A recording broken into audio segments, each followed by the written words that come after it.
Hey there, Jed Coburnus here from jedcoburnus.com, and welcome to Talk Therapy. It's just a tool that I use to get rid of the analytical mind, get rid of the ego, get rid of that piece in your mind, right? That voice. We all have voices in here. If you don't admit that, you're delusional and you're lying. But it's that mind, it's that voice that tells you, we'll do that tomorrow. Oh, we'll go in early tomorrow. We'll do all this tomorrow.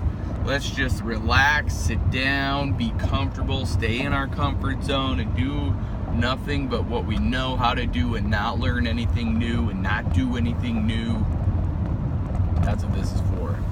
It just breaks through, right? Give it a shot. Hit record. You don't have to share it out to the world like I do, but hit record. You just never know, right? You never know. So, the other thing is, I don't premeditate any of this. I have no idea most of the time I have no idea what I'm going to say. It just comes out. Stayed up quite a bit late reading about exercise physiology last night. I have the exercise physiologist, certified exercise physiologist certification. That's right. It's coming up on September 6th. And I know it's, the end of June, but it's a big deal. It's a very big deal. Certified by the American College of Sports Medicine, which started in about the 1950s. Learning a lot. I used to think history was crap, right? Like I really didn't like history. But now that I'm so freaking fascinated by exercise and physiology, put those two together, basically all I did was read about history last night. And I never would have thought I'd be sitting on the couch reading about history. I just think that the history that I studied in school just was not my forte. So that's the hard part of it all, is finding something you love to do, to read, to whatever it is. So exercise is my gig. Exercise is my thing, right? I'm gonna put my sweet shades because it is bright this morning. But that's what it is I found something that I am just fascinated by. I want to know more and more and more and more about, and that's the body, right? The human body. And I'm starting to get more and more aware, or becoming aware of more of the human mind. So you put those two things together, and man, you're a force to be reckoned with if you can at least conceptualize maybe 80% of it. Because that's really what it's about. I'm not going to get 100%. Nobody's perfect. But if you can get 80%... Oh, sorry, I'm yawning. Samuel woke up at 5:30, completely interrupted my meditation, and I had to go back into his room and settle him down and get him back to sleep, which means then I go back to sleep. Which I only require about 5 to 6 hours of sleep each day, and then when I go back to sleep and wake up, I just get more tired, which isn't cool at all. But anyway, so it turns out that we've been studying physiology in the body and how exercise affects it since like the 1700s, which is crazy to me to think that in 200 years, right? Almost 300 years. We haven't got any further. Now, what I mean by that is, you think in 300 years we'll be able to get a little bit more understanding what this body really does and how we can tap into the potential of it working. But we haven't. But on the other hand, too, though, 300 years is not really a long time. It's really not. It's not exactly like a crazy amount of time. And if you understand that, if you really can conceptualize that 300 years is not a long time, then it would make more sense. And I put that together last night quite a bit. I'm sitting here going, okay, so we've been studying the human body for about 300 years. And then I'm thinking, boy, that's why have we gotten that far? Then I get to the fact of it's not really a long time. It's not. Because if you think 300 years, that's 3 generations of family, right? That's it. Like, it's not a lot. 3 generations of family, maybe maybe two and a half, if they, well, no, it'd be other way around. It'd be like 3.5 if they don't have very long lifespans, right? Because approximately, you have approximately 100 years to live. That's about it. That's it, right? Like, that's the coolest part about history. And the funny thing is the internet has sped up the process of information sharing, right?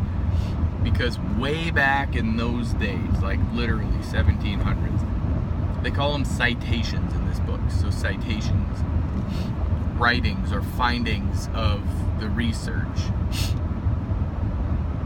And there wasn't that many citations happening, and by the time, if I remember this right from the reading, by the time the 1930s came around, or was it 1950s, whatever it is, there was like 50,000 citations at that point.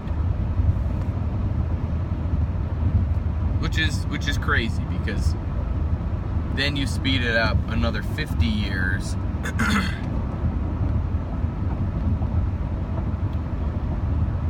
Then you know what I mean?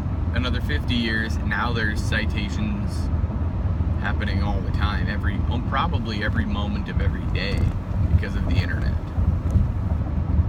Like 300 years ago, if we had the internet, can you imagine what it would be like today? I mean, imagine 300 years from now. What is that going to be like? It's crazy. 100 years ago is 1900. 100 years before that is 1800. 100 years before that is 1700. Like, in my head, I can conceptualize that. Not a lot of people can, because we sit here and we worry too much about, oh man, what's going to happen? Am I going to have enough money to get to the next paycheck? We want to go on this trip. What do we got to do? Right? I mean, we're too worried about stupid as shit. Like, that fascinates me. I want a watch. I want a car. I want a house. I want, right? Like, that's fascinating to me. Who gives a shit about stuff, man? 300 years is not a long time. It's not. And you only get one shot at your life. So if you're wasting it, what the hell? Like, do something different today. Not waiting till tomorrow. If you're happy, more power to you. Like, I'm not talking to the people who are happy. I'm talking to the people who are not happy, bitching and complaining about what's going on every day. Find something that makes you happy and do more of that. I'm gonna go to work today. I'm gonna change people's lives. How do I know that? I don't. And I love that I don't know.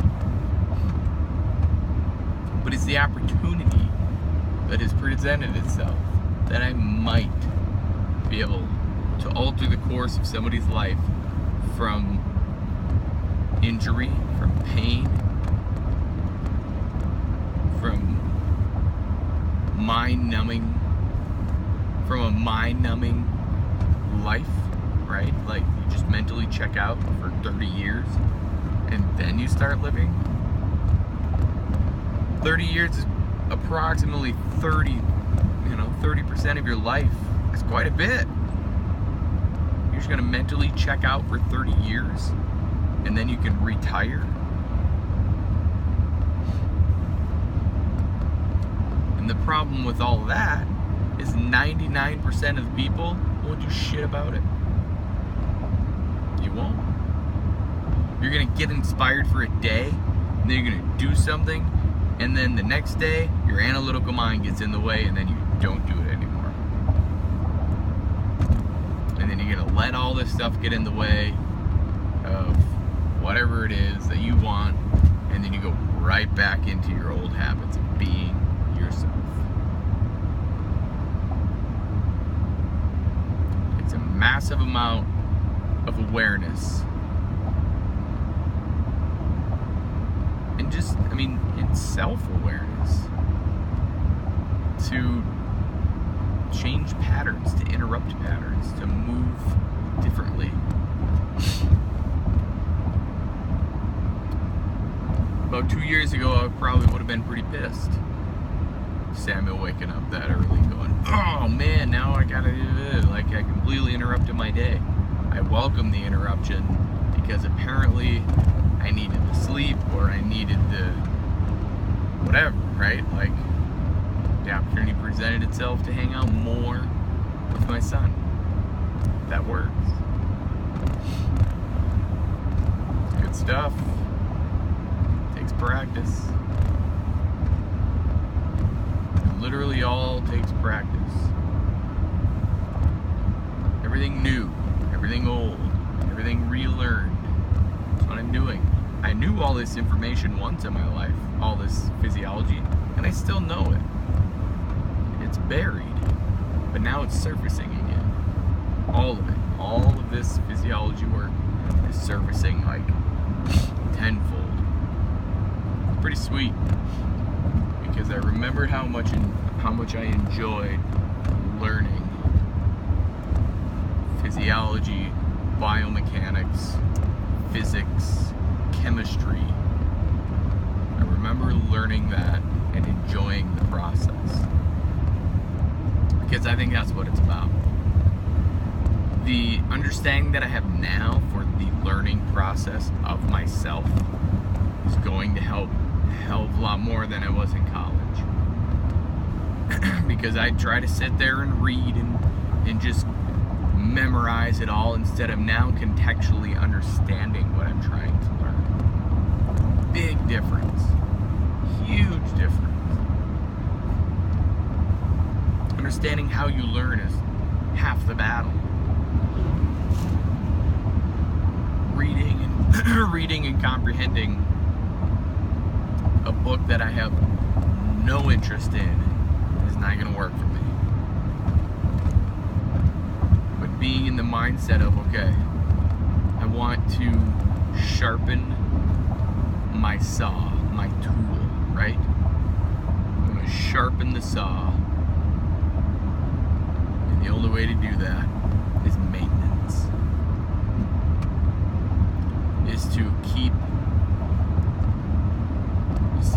the file, right? Keep the file always moving. And the file is the book, is the information, is understanding, is application. Then the tool will work a hell of a lot better. As soon as you stop sharpening that saw, sharpening that tool, it becomes dull. It doesn't work anymore. It doesn't work as well. Now you have to work a hell of a lot harder to make it work. It sucks. But it all takes practice and maintenance and constant maintenance and constant work. So get after it today. That's all I got. If you're willing to change from the neck up, you will change from the neck down. I believe in you. Now it's your turn to start believing in yourself. Stay safe out there. Be blessed.